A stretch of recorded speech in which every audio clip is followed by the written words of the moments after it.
Hey online entrepreneurs, it's Grace here from Printbest, your print-on-demand partner. In our last video, we talked about how to find a niche audience for your business. In this video, we're going to build on that and go through how to design your brand for your niche audience. But first, share with us who your niche audience is in the comments below and tell us how you ended up choosing this particular audience. If you don't have one yet, you can backtrack to watch our previous video linked in the description below.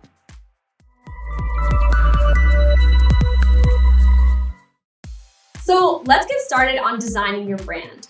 The first thing you need to do before designing is to do some research on the niche audience that you selected. Find other businesses that are targeting them and see what kind of designs they already use. Are they simple and minimalistic or complex and elaborate?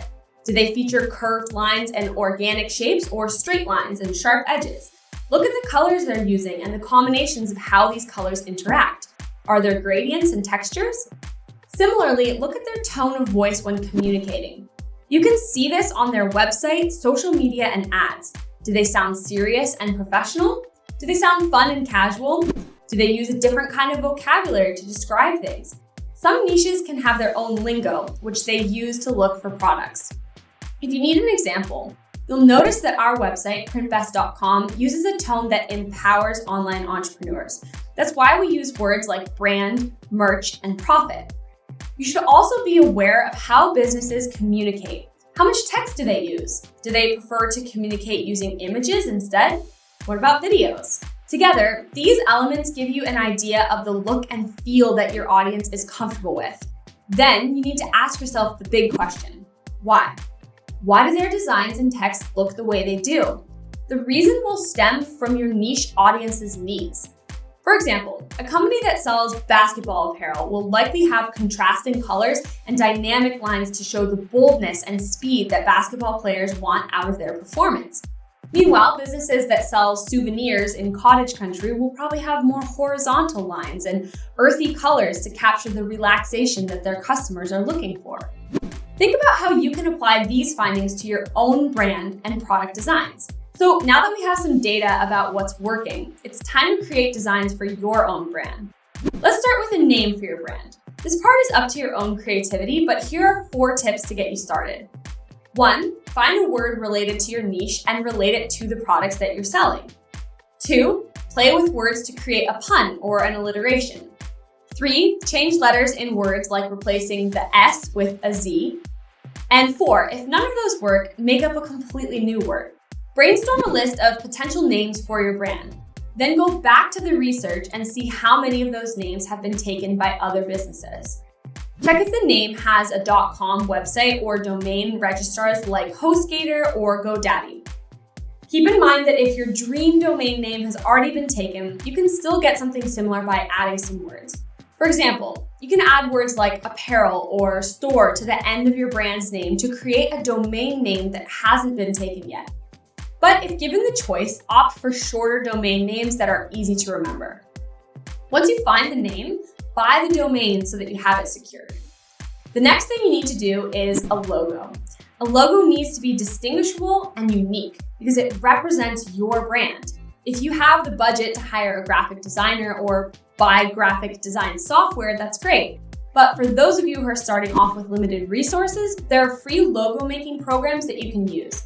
Some of these include Hatchful, Canva, and Wix Logo Maker, but there are more than that when you search online. Make sure your logo is saved as a vector file. This means you'll be able to resize it without making the design look blurry. The most common types of vector files include SVG, AI, and EPS. You'll need 3 versions of your logo. One is your main logo, which you'll use on most of your assets. Another one is your text-only logo for places where you just want to show the name of your brand. And the last one is a small version of your logo that's only 16 by 16 pixels. This one's for your favicon logo that appears on the tab of your window. After that, feel free to create other variations like an inverted version in case you want to use it on a background where the original logo colors won't be clear. But those are just optional. Now that you have your logo, let's talk about the brand colors. This will be the color scheme for your website and marketing materials. Remember the research you did? Now's the time to apply what you learned to your own business. You should also consider the demographic of your niche audience when choosing your colors.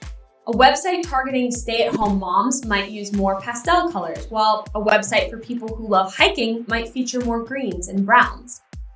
Once you have a set of 5 colors, we recommend you give each color a purpose. Each color should be used on your website. One will be your main brand color. One will be your website background. Another one will be the color for the lines and accents. One will be just for buttons. One will be for headers. And the last one will be for the rest of your body text.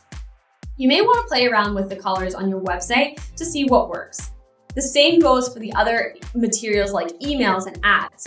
Generally, you want to stick with your 5 brand colors in all of your communication channels so that people can recognize your brand easily. These colors, along with your logo and tone of communication, will help establish your brand, connect you to your audience, and help them remember you. Now you're set with your brand name, logo, and website color scheme, all created to target your niche audience. You can do the same type of exercise to design your products. This method works because it focuses on the needs of your customers and bridges the gap between them and your business. If you're ready to move on to product creation, then visit our product catalog at printbest.com. The link is in the description below. We have over 70 products for you to customize with your own designs and sell in your online store.